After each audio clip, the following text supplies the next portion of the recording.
पिछले दिनों भारत देश में सिखों के लिए गले की हड्डी बन गया है। अगर आप किसी व्यक्ति को पगड़ी लगाए पाएंगे तो हर व्यक्ति उसको जस्टिफाई करेगा और शक की निगाह से देखेगा कि ये खालिस्तानी तो नहीं है। इस वक्त हम मौजूद हैं गाज़ीपुर मोर्चे पर और गाज़ीपुर मोर्चे पर हमें मिले हैं जगदीश सिंह, जिन्होंने किताब लिखी है सिख इतिहास के चमकते सितारे। इन्होंने खालिस्तान के बारे में, सिखिज़म के बारे में और सिख इतिहास में जो वीर हुए, जिन्होंने इस देश की रक्षा के लिए प्राणों की आहुति दी, उनके बारे में विस्तार से लिखा है। तो उनसे बात करेंगे कि किस प्रकार से लगातार लोगों को खालिस्तानी बताया जाता है, कि किस प्रकार से आज गले की हड्डी बन गया। बताइए सर, जो खालिस्तानी वर्ड है आज लोगों के गले की हड्डी बन चुका है। पहले तो आप अपना परिचय दे दीजिए। मेरा नाम जगदीश सिंह है। मैं यहाँ दिल्ली में रहता हूँ जी। तो जगदीश जी बताइए, किस प्रकार से पिछले दिनों से, अगर 1984 के दंगों के बाद से बात करें, स्वर्ण मंदिर पर हमले का दौर और जो खालिस्तानी शब्द हो गया है वो सिखों के लिए गाली बन गया है। 1984 को अगर हम लेते हैं तो यह एक ऐसा समय था जो देश पे कलंक है।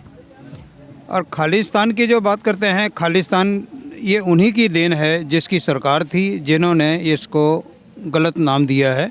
ये सरकारों का ही काम है। उसमें गलत मानसिकता वाले लोगों को भी कह सकते हैं, बाकी सरकार तो इसमें इन्वॉल्व थी ही।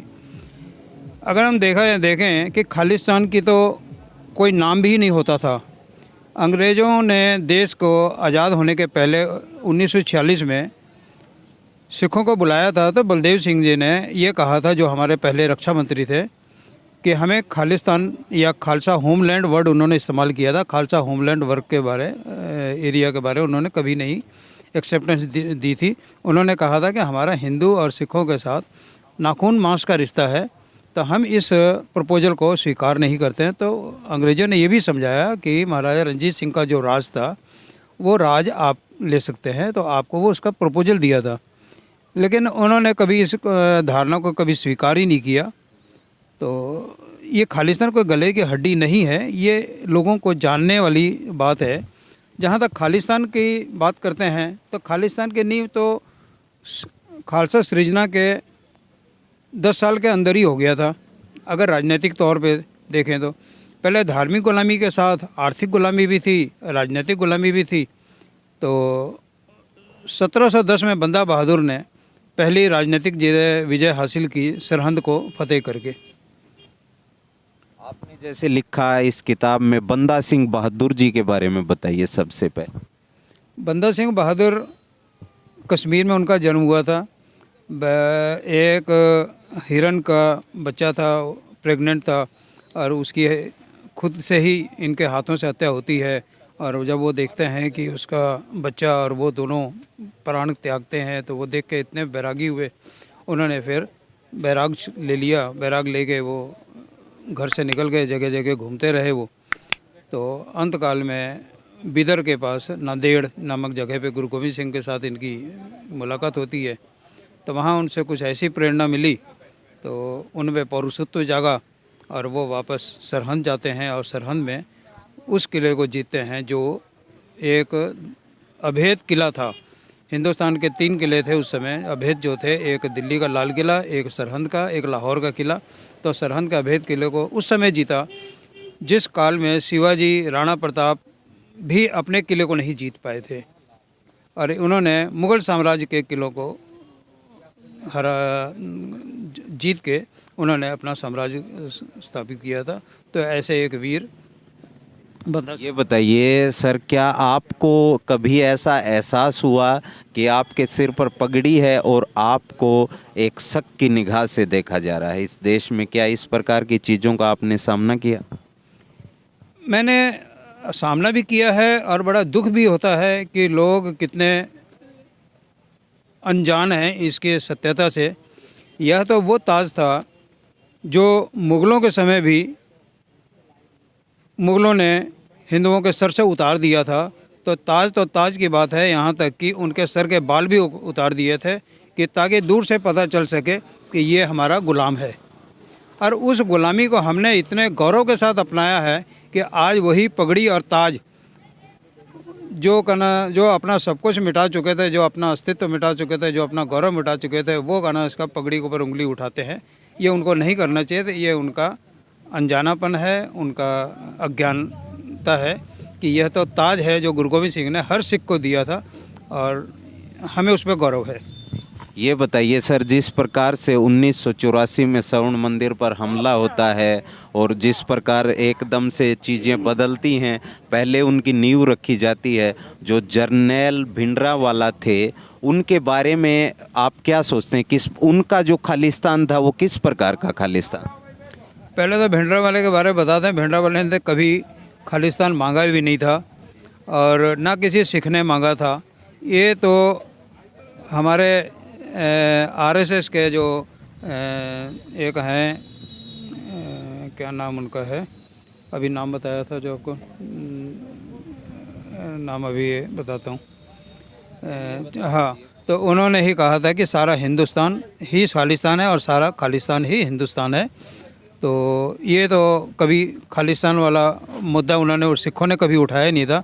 ये तो संजय गांधी के समय 1979 में ही ये पहली बार खालिस्तान शब्द अस्तित्व में आया था, जिसका प्रचार खूब किया गया केवल नफ़रत फैलाने के लिए और लोगों को आपस में बांटने के लिए। तो ये तो हमारे जो बहुत बड़े वकील भी हैं और मंत्री भी रहे हैं। बताइए सर, जिस प्रकार से भिंडरावाला की विचारधारा थी, जिस प्रकार वो सोचते थे, हो सकता है कि इसमें मतभेद हों, आपस में लोगों तक वो जानकारियां ना पहुंची हों। भिंडरावाला की जो विचारधारा थी उससे आज कई जगह उन्हें आतंकवादी कहा जाता है, कोई उनके लिए संत शब्द का प्रयोग करता है। तो उससे आप कितने असहमत हैं या सहमत हैं? भिंडरावाले कोई आतंकवादी नहीं थे, भिंडरावाले संत थे और आज ये प्रमाणित हो चुका है कि वो संत थे। अगर वो संत नहीं होते या उन्होंने एक मक्खी भी मारी होती तो उनके खिलाफ किसी न किसी थाने पे एक एफआईआर कम से कम हुआ होता, लेकिन उसके पूरे हिंदुस्तान में एक एफआईआर भी आज तक मिला नहीं है। तो उसको किस तरह कहा जा सकता है कि वो आतंकवादी थे या कोई उन्होंने गलत काम किया? वो एक धार्मिक थे और धार्मिक प्रवचन ही करते थे।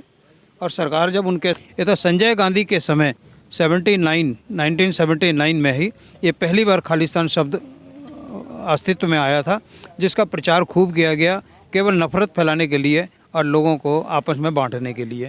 तो ये तो हमारे जो बहुत बड़े वकील भी हैं और मंत्री भी रहे हैं, स्वामी है जो। ये बताइए सर, जिस प्रकार से भिंडरावाला की विचारधारा थी, जिस प्रकार वो सोचते थे, हो सकता है कि इसमें मतभेद हों, आपस में लोगों तक वो जानकारियां ना पहुंची हों। भिंडरावाला की जो विचारधारा थी उससे आज कई जगह उन्हें आतंकवादी कहा जाता है, कोई उनके लिए संत शब्द का प्रयोग करता है। तो उससे आप कितने असहमत हैं या सहमत हैं? भिंडरावाले कोई आतंकवादी नहीं थे, भिंडरावाले संत थे और आज ये प्रमाणित हो चुका है कि वो संत थे। अगर वो संत नहीं होते या उन्होंने एक मक्खी भी मारी होती तो उनके खिलाफ किसी न किसी थाने पे एक एफआईआर कम से कम हुआ होता, लेकिन उसके पूरे हिंदुस्तान में एक एफआईआर भी आज तक मिला नहीं है। तो उसको किस तरह कहा जा सकता है कि वो आतंकवादी थे या कोई उन्होंने गलत काम किया? वो एक धार्मिक थे और धार्मिक प्रवचन ही करते थे और सरकार जब उनके साथ थी, जब तक सरकार के हाँ में हाँ मिलाया उन्होंने, तब तक वो संत थे। इंदिरा गांधी ने आखिरी समय तक जो उसके पत्राचार आपस में इनके हुए हैं, उसने इंदिरा गांधी ने उनको संत नाम से संबोधित किया है। उन्होंने कहीं उनका विरोध नहीं किया है और उन्होंने भी बीबी के नाम से कहा है, कभी विरोधी के नाम से इंदिरा गांधी को भी कभी संबोधित नहीं किया है। और आज ये प्रमाणित हो चुका है कि